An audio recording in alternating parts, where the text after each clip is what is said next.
Hi, everyone. Welcome, and thank you for coming despite the rain last minute before coming here. So it is my pleasure to introduce Dr. Kaleigh Fisher as our speaker today. Kaleigh got her undergraduate degree at the University of Michigan in ecology and evolution, and then after that, she went to UC Riverside in the Department of Entomology to get her PhD in the lab of Hollis Woodward, working on nutrition of bees. As, you know, we all heard the saying that you are what you eat, and that's true also for bees. And so Kaleigh has been doing a lot of work on understanding how bumblebees use nutritional information and value from their host plants to make foraging decisions. And that was what actually brought Kaleigh to our lab. She came with a USDA NIFA postdoctoral fellowship to understand how chemical signals emitted by floral resources are used by bumblebees to make foraging decisions. So Kaleigh's work is really integrated, trying to combine really broad fields and different approaches and different disciplines. So she combines genomic work, behavioral work, chemical ecology work, neurophysiology work, and today she will be telling us about the chemical world. Thank you. Thank you so much, Santiago.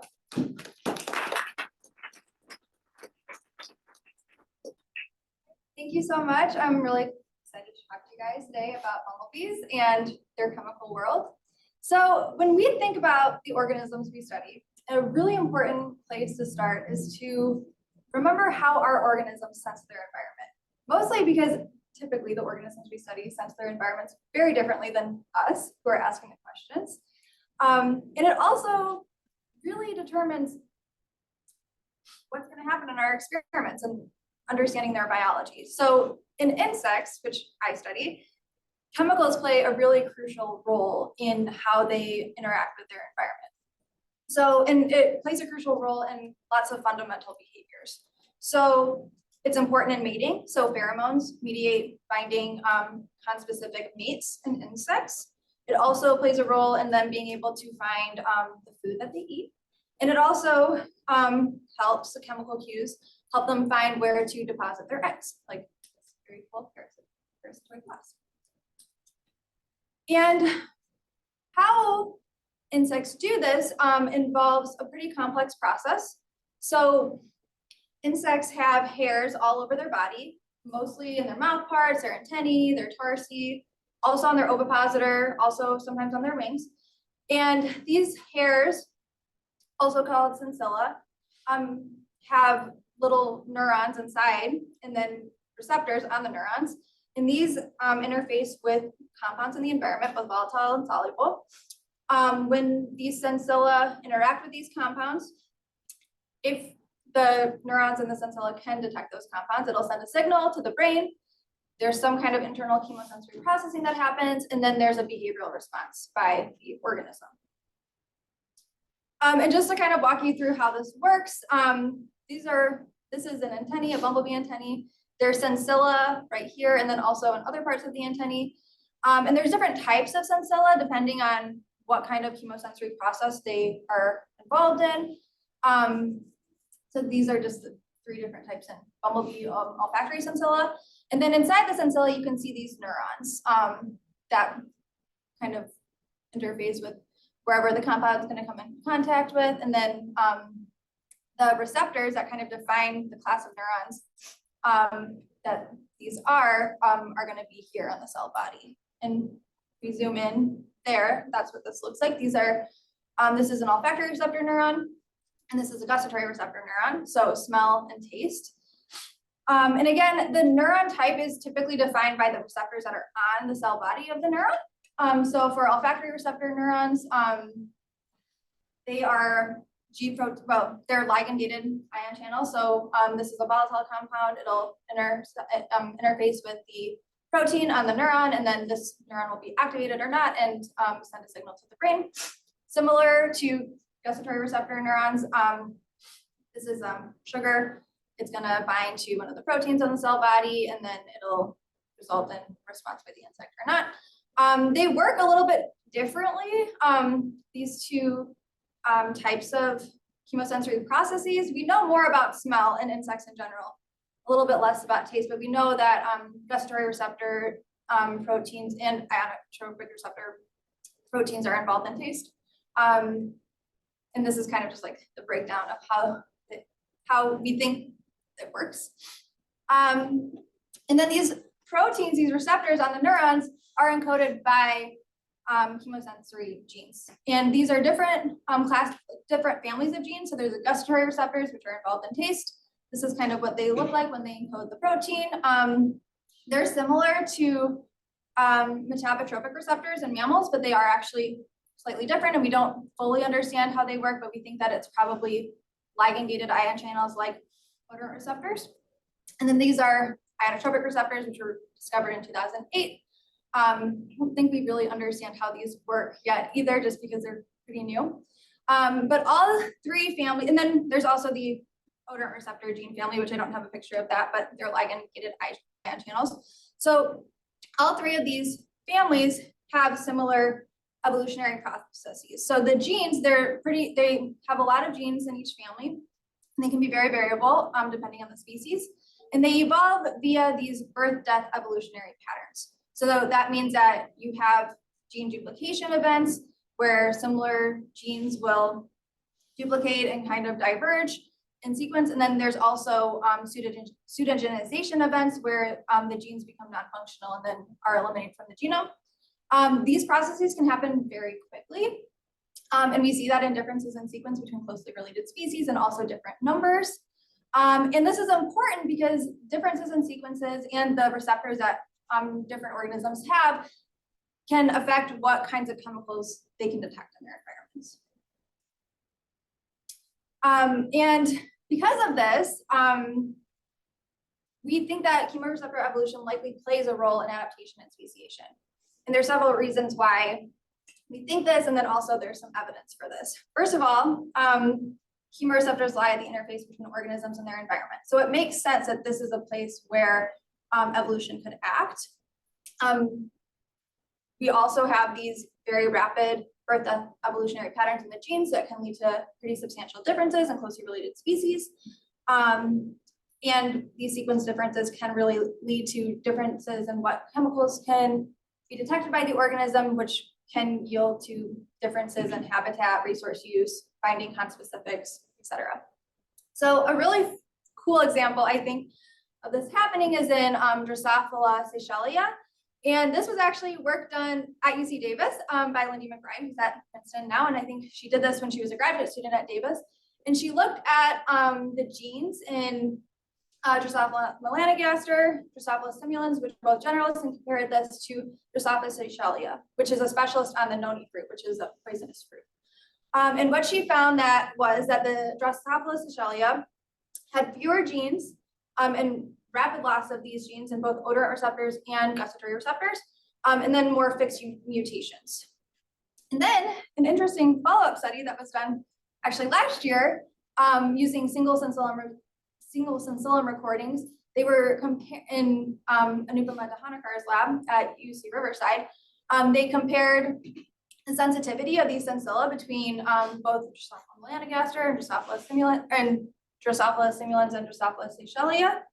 And they found differences in sensitivity to fatty acids in the noni fruit. Basically, the host specialist, Seychellia, was less sensitive to the toxins in the noni fruit. So that kind of mediated the species being able to use that host to eat and lay its eggs.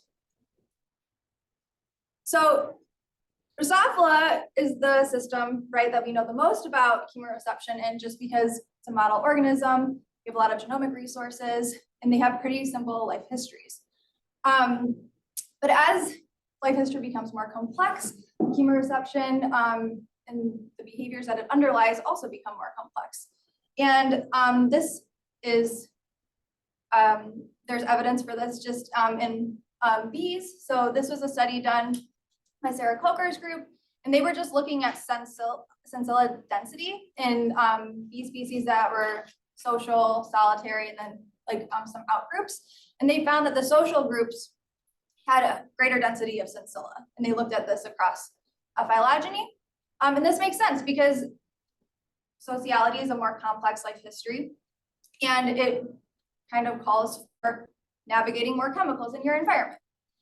And sociality is just one of these, and it has different behaviors that go along with it, but just some life history traits that we could think of that could be more complex chemically involve like parental care or sociality when adults are feeding their brood, as happens in social insects and also just insects that take care of their brood. Nests become more complex chemically. The individuals have to find the nests, right? Versus ancestral state where they're just kind of hanging out, don't have to, there's no like central place that they need to deposit their progeny and maintain. They also maybe need to defend that nest, so they have to be able to detect predators better and work together with their conspecifics. And then social parasitism is another kind of complex life history where the chemical environment can become more interesting because social parasites, what they do is they kind of lose their sociality and they use social hosts to deposit their eggs, and they have to do a lot of complex behaviors to be able to get away with this essentially. So I study bumblebees. I think that they're a really cool system to kind of get at what's going on with these chemoreception evolutionary patterns and how it works.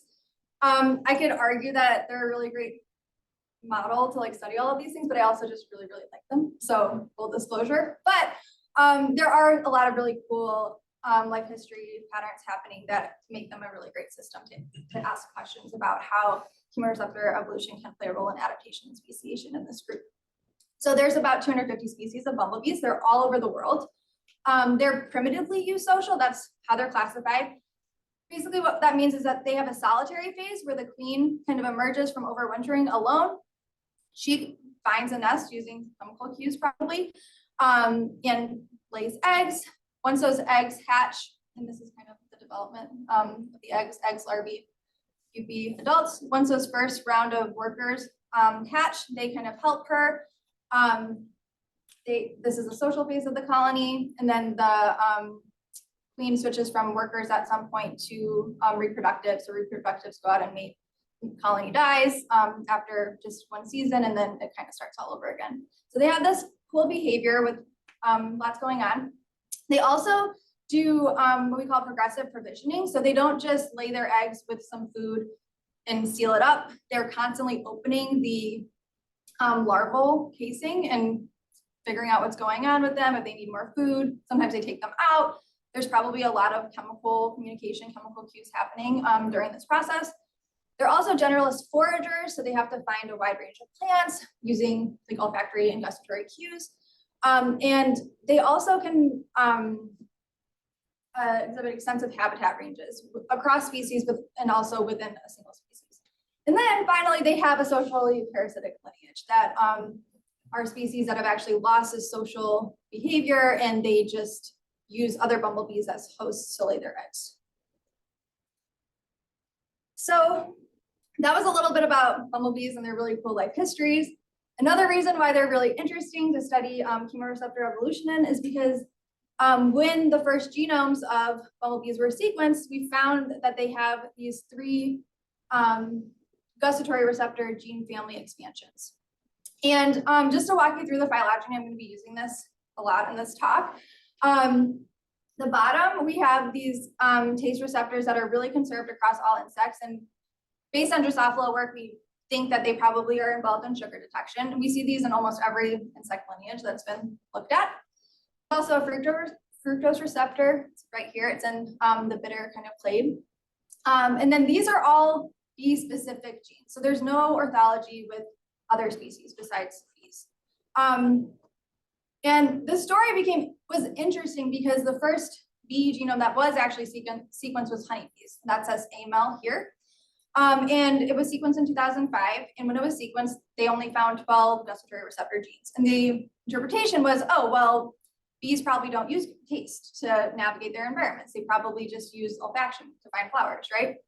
But this was challenged when the bumblebee genomes were sequenced, and the bumblebees are Bombus terrestris and brown, because there are these expansions that honeybees don't have. And when we see gene expansions, that kind of gives us evidence that there's probably something going on and maybe there's something important about these genes. So I learned about this first year of my PhD from like 2015, I guess. And I got really excited and I wanted to figure out what was going on. What is so cool about bumblebees? I mean, besides lots of things, but what is so special about them that they have these expansions that honeybees don't? Oops.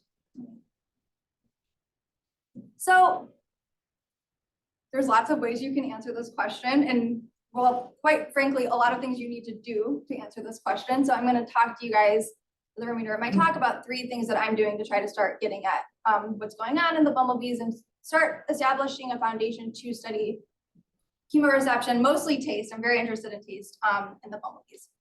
So the first project that I'm going to talk to you guys about, we just kind of decided, well, what are the important chemosensory tissues in bumblebees? That's how they started in Drosophila back in 2000. Let's do it in bumblebees and see where they're expressed, because where these genes are expressed are going to give us an idea of what functions they're involved in. The second thing I'm going to talk to you guys about is just chemicals that these genes might be encoding receptors to detect, right?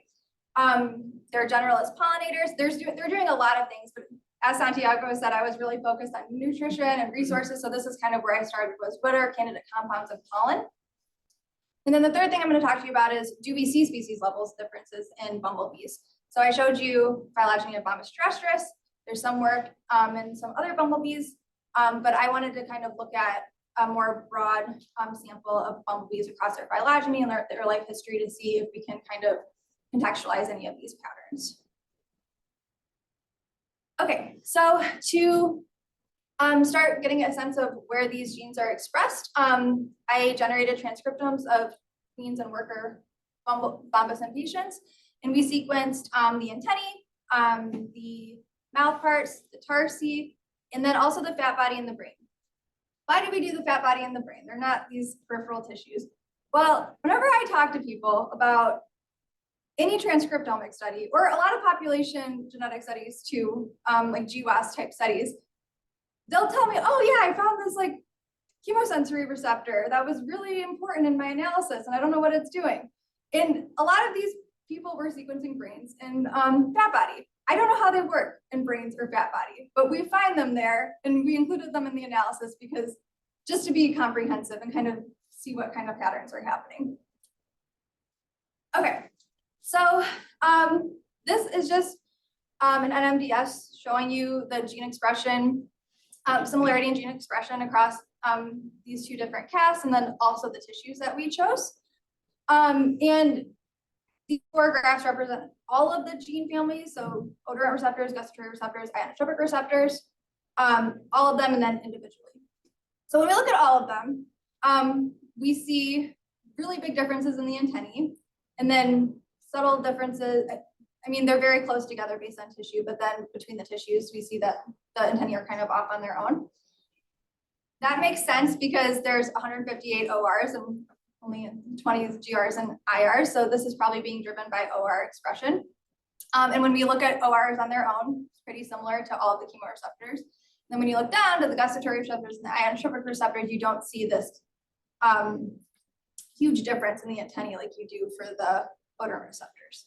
So that makes sense. Odorant receptors are primarily expressed in the antennae, in Drosophila and most other insects. But these patterns are a little different than you would expect if you were just comparing them to our model species Drosophila, in terms of gustatory receptors at least. And the reason for that is we see the mouth parts kind of clustering. That makes sense. We know that they're in Drosophila mouth parts. We also see pretty, not as much as odorant receptors, but we see this distinctiveness in the antennae as well.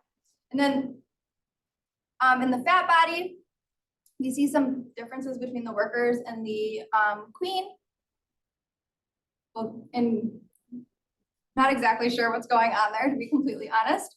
And then the ionotropic receptors, we see tissue-specific expression patterns. And then the fat body is kind of also off on its own.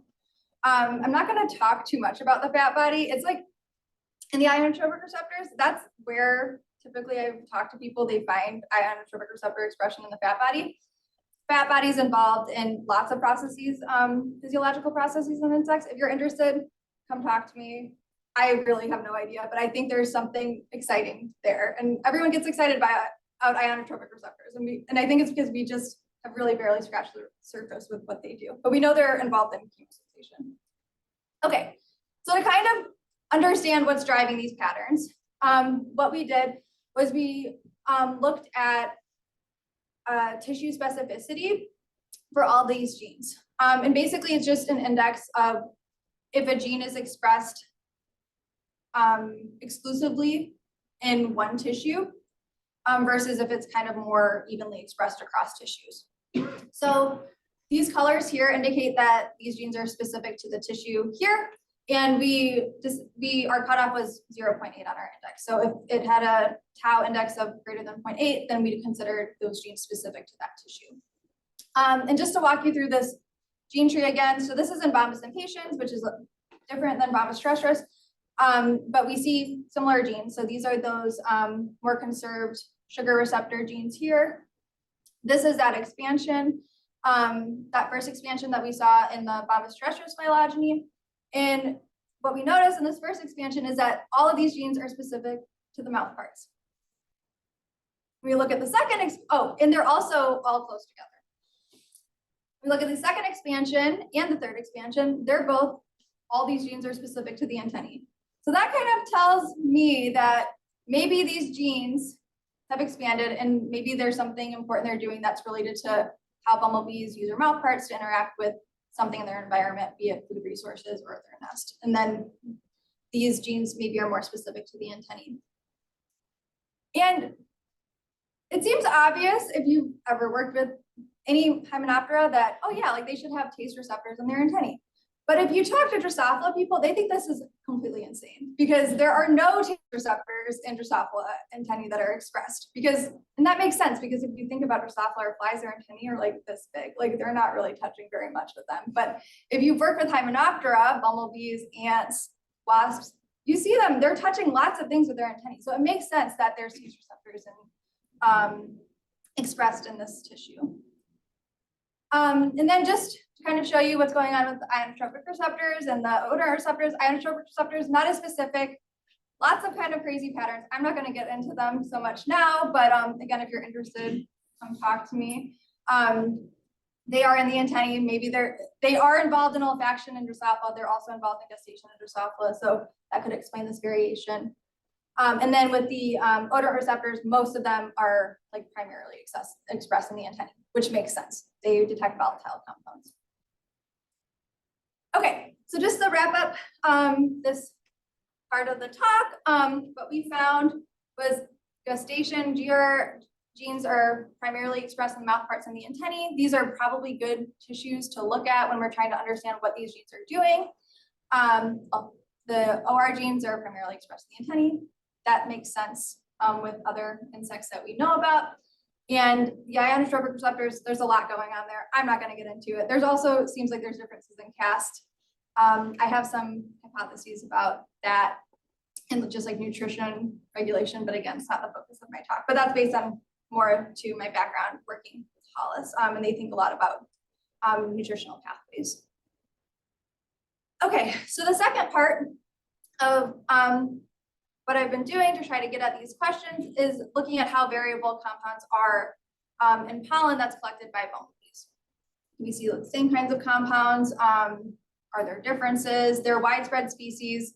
So what's going on there? Just to kind of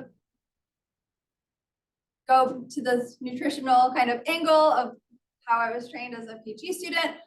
What's in pollen, what nutrients? So bumblebees collect pollen primarily to feed to their brood. Adult queens also actually need to eat it to develop their ovaries, and there's lipids, amino acids, and secondary plant metabolites in pollen. And then they also collect nectar, and that has sugars and secondary plant metabolites in them. So we were just looking at pollen, and we wanted to kind of capture, like, choose species that had a broad range, but forage on different kinds of plants. And this is just a study that we did looking at all the bumblebee species in California across 17 sites. And the species that are most widespread, which this is not the first time this has been shown. This is very well documented.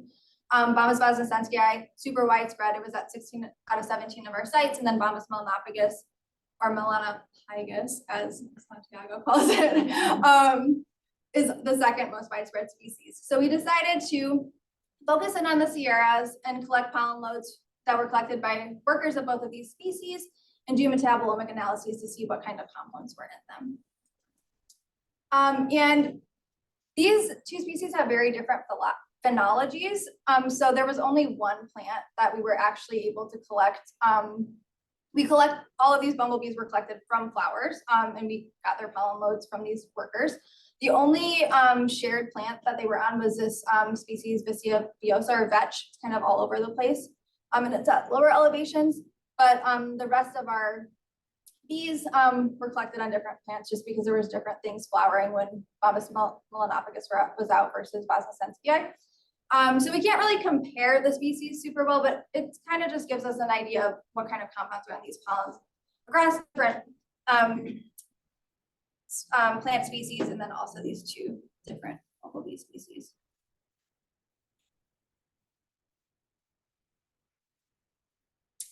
So what did we find? Well, the compound that was at the highest amount were amino acids. That makes sense. We know amino acids are in pollen. And then now we have some candidate amino acids that were prevalent in all of our samples. We also found choline. That was the second highest second compound with the second highest amount in these samples. This is involved in cognitive processes. We found sucrose. That makes sense because these were pollen loads, not pollen taken directly from plants. So when bumblebees collect pollen loads, they're packing it in, and they're also probably like spitting on it and regurgitating, I don't know what, but probably sugar to kind of pack it in. So that makes sense that we found sucrose. We found fatty acids, which are important for bumblebees to eat for cognition. And then we also found sterols. And sterols are an interesting compound to think about with bumblebees because they're part of very fundamental physiological process. Sterols are the precursors to ecdysis for insects. That's when they molt for holometabolous insects. And a lot of insects can actually synthesize these sterols themselves to feed to their brood, or for their brood to eat, or the brood synthesize them themselves so that they can go through metamorphosis. But bumblebees can't synthesize them themselves. They have to collect them from pollen. So I think they're also a very interesting compound to explore when we're trying to think about what compounds they can detect in their environment. Okay, and then just thinking about differences across these different samples of workers foraging on different plants, and then these two different species. This shows just the samples that were collected on different plants. So these are all, I chose terrible colors, I'm sorry, but these are all Trillalia. I'm not a plant person, so forgive me for plant people. Here, and then this is that vetch I was talking about. Over here are the Dodecathion species. So what we see are the bumblebees that were collected on similar plant species seem to have similar compounds at similar relative amounts in their pollen. I'm sure you can see that most of these were Bombus bosnicenskii and most of these are Bombus melanopagus. So it's really hard to disentangle if it's these like bumblebee species effects or the plant species effects. But the one plant that we have where both of them are collected cluster really close together. So maybe the plant really does matter a lot for determining what compounds, which makes sense. Another important thing to note, like even though we see these differences in relative amount, all of the compounds that we were able to identify in our analysis were found in all of the samples. So it seems like there's pretty consistent compounds that are in pollen that are collected by bumblebee, which gives us a lot of candidates to use to try to understand what's going on in terms of what they can detect. So that's kind of what in the Ramirez lab I've been trying to get going. So we know that mouthparts and antennae are important tissues for taste. So we're gonna focus on sensilla and the antennae and the mouth parts. And then we also have these candidate compounds from the pollen that we can start using as candidates to see if the sensilla, if we have like positive activation of neurons at these sensilla. And this is our taste rig that we're using to start looking at these patterns. Okay, so we talked about the important taste tissues. We have an idea of like how variable compounds are in pollen for bumblebees.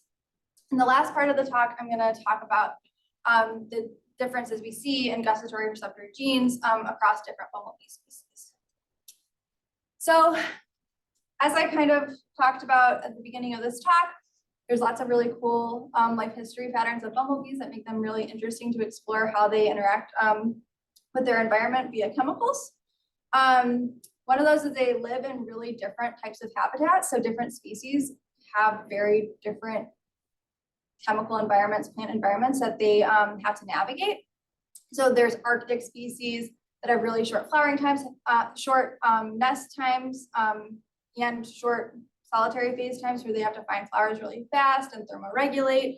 There's bumblebees in the tropics that can kind of forage all year long. There's high altitude species, and in fact, bumblebees evolved in high altitude environments in the Tibetan Plateau. So our more early branching species are species we find in the Tibetan Plateau. Then there's also desert species, which is, as I'm sure we all know in this room, a pretty complicated environment to navigate as well. And then, as I talked about, alluded to before, there's also this socially parasitic lineage. And phylogenetically, they are a monophyletic group in the bumblebees.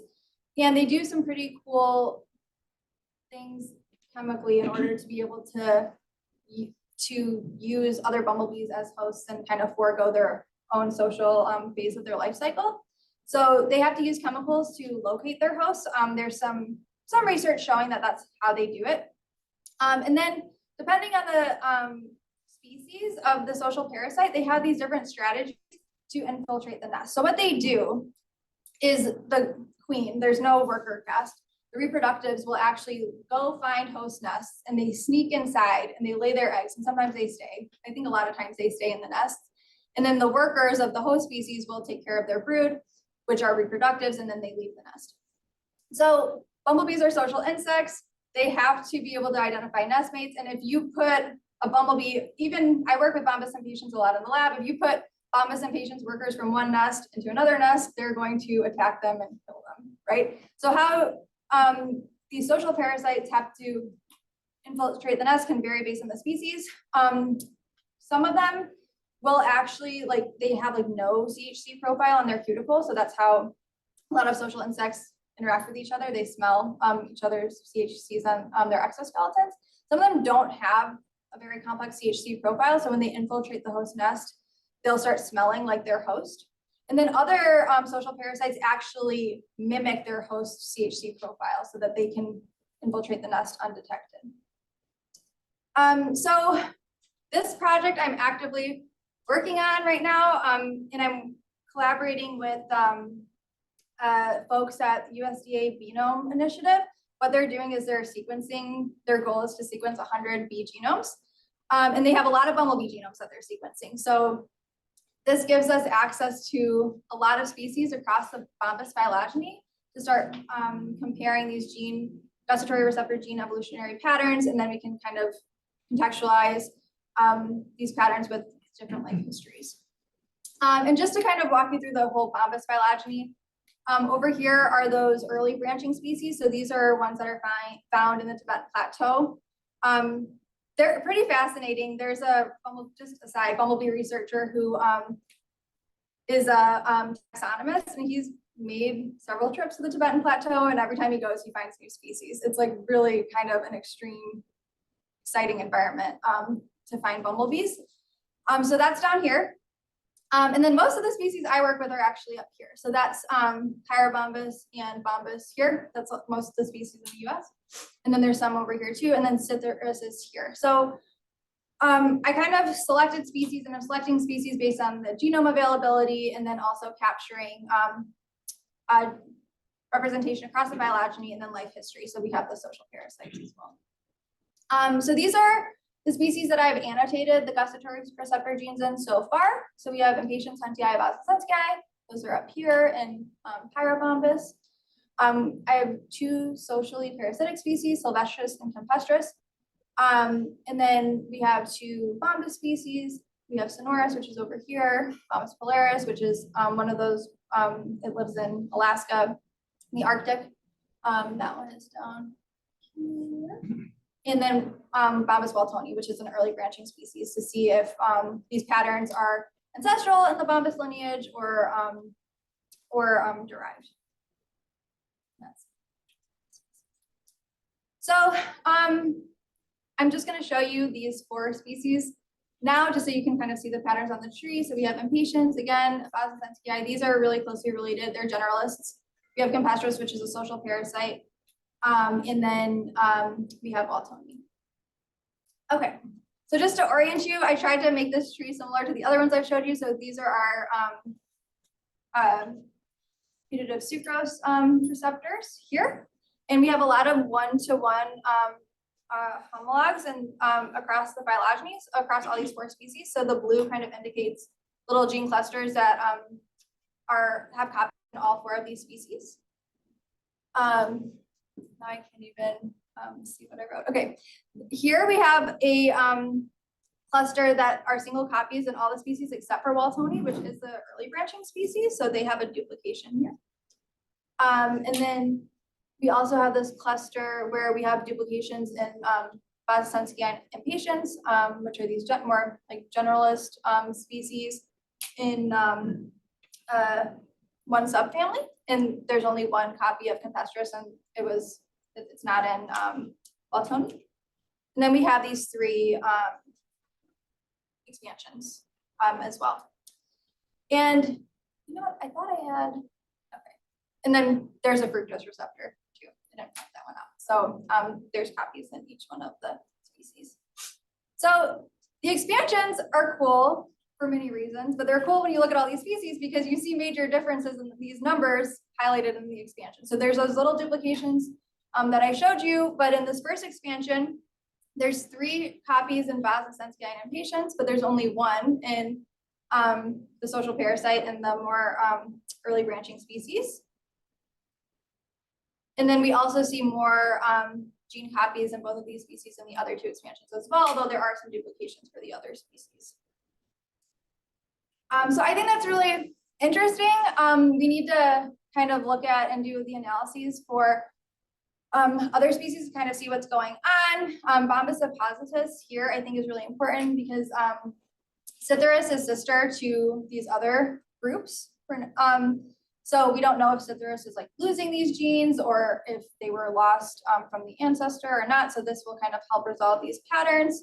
And then once we have our species, and we're still waiting for genomes to be sequenced from the Bombus or the Genome Initiative, it's not just Bombus, we'll do some more evolutionary analyses to kind of understand these patterns better.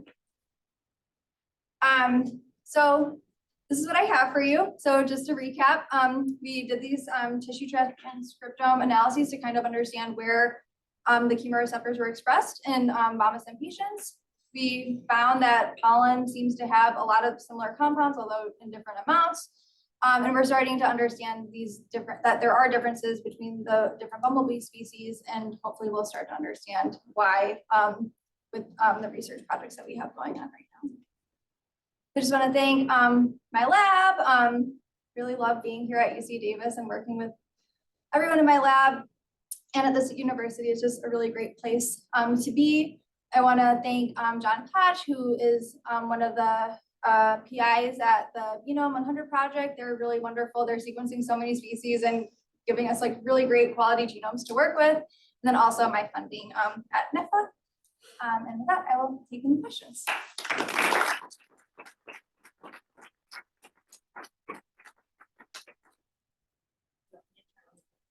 Yeah, you can do that.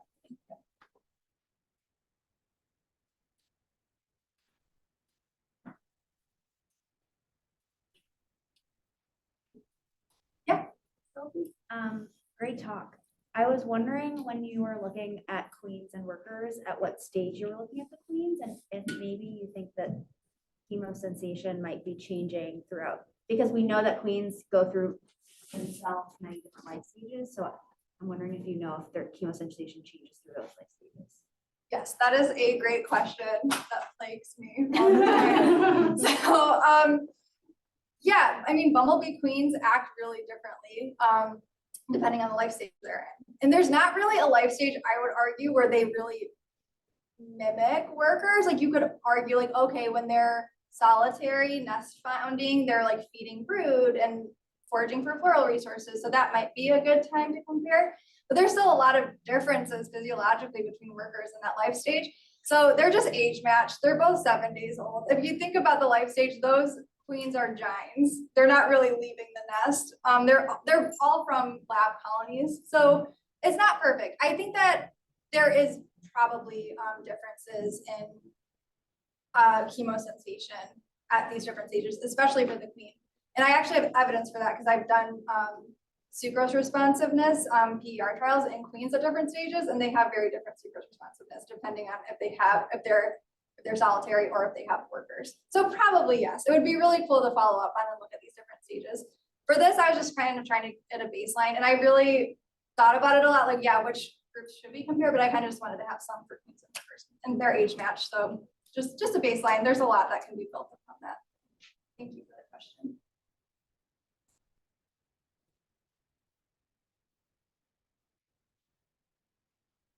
Just curious, are these kind of gene expansions in tandem arrays? You're talking about these kind of as duplicate genes. Are they in arrays or are they kind of spread throughout the genome? Some of them are in arrays. So that first expansion, I think I talked about that too, but I'm a little fuzzy. Those are all in an array. And the other two are kind of spread out a little bit more in the genome. And then the genes, like even closely related genes, can be pretty far away from each other in the genome. They're not, and I don't know if you're familiar with like odor receptor gene expansions, but those there you see them in tandem arrays a lot, and it makes sense because they're duplicating based on how they evolve, but they can move around quite a lot in the genome as well. Yeah, I don't know if you mentioned it, but I'm just curious how like is there a sense of the sort of the time that has led to this diversification in like this bombus group? I mean, how long does it take to get that many sort of genera of bumblebees? I mean, do you know like what the age of those clades are? I should, and I don't. Well, it's not a qualifying example. That's what it's giving me. It's giving me, you know. You can find me on the 4th floor of store. So there's more time between these species than the Drosophila that I showed, which was like 500 million years, I think. So these genes can actually evolve very, very quickly. So there doesn't even need to be that much divergence time for changes to be observed. And when we look at other insects, we see the same patterns. We see pretty substantial differences in pretty closely related species. So I should know how long it is in bumblebees. I'm gonna look it up after. Okay. You come tell me. But there's enough time for us to see differences in gene number and definitely differences. Yeah.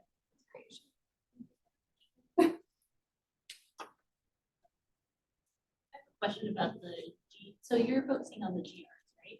Mostly, yeah. Mostly. And then when looking at the different kind of groups that inhabit different habitats, what are your kind of assumptions or hypotheses going in of how the GRs might differ based on either the habitat or, because I guess my thought is that the GRs maybe, since it's more touch, is it more like nest mate communication uses, and does that change across habitats? Like if it's more arid environments, do they need to have more X communication skills?